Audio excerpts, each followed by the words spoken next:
Mickey turned out to be the right mouse in the right place at the right time.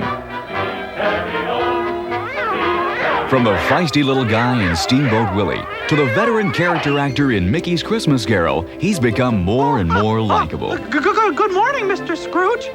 The 30s were Mickey's golden age. Of the 119 cartoons that Mickey starred in, 87 were produced in the 1930s. And what a decade it was. The 30s had barely begun, and there was Walt Disney receiving a special Academy Award for the creation of Mickey Mouse. Then, right in the middle of the decade, Mickey debuted in his first color cartoon, and audiences were captivated again. But color wasn't the primary attraction. Mickey was.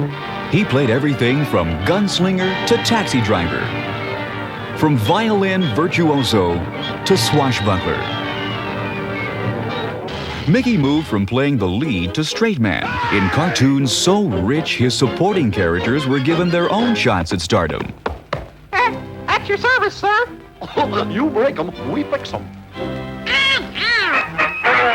Mickey's humor grew from the situations in which he found himself, essentially from good old-fashioned sight gags that added to the story and provided good-natured fun for a depression-weary nation. You ain't paid the rent.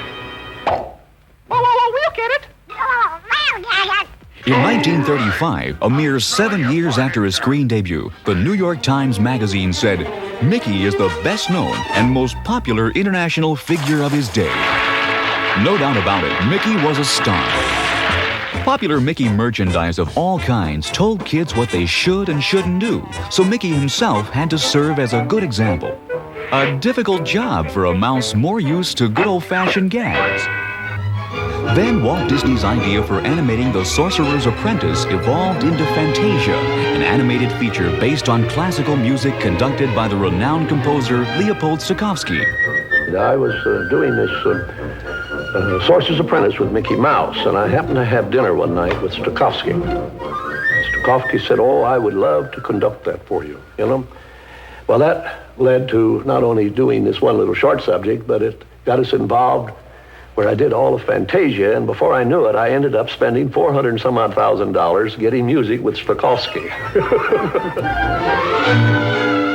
Fantasia was an impressive role for Mickey, as well as an enduring tribute to the skill and imagination of Walt Disney, his artists, and animators.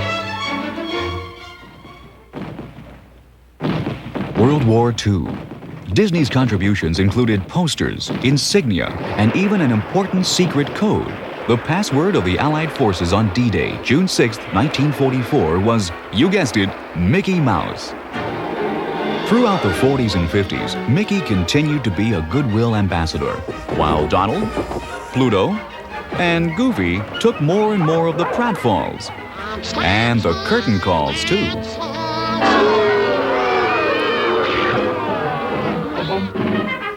In 1955, the Mickey Mouse Club produced a response television had never seen before. Children and adults everywhere were singing its anthem. Hey there, hi there, ho there, you're as welcome as can be. M-I-C-K-E-Y-M-O-U-S-E. Then came the 60s and 70s, and Mickey's role as official host to the millions of visitors at Disneyland and Walt Disney World.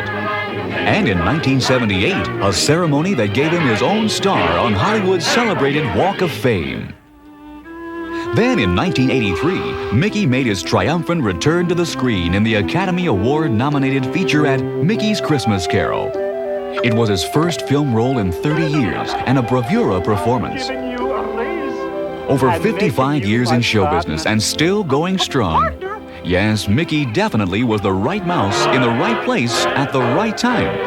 As Walt Disney once said, we didn't burden him with any social symbolism. Mickey was simply a little personality assigned to the purposes of laughter.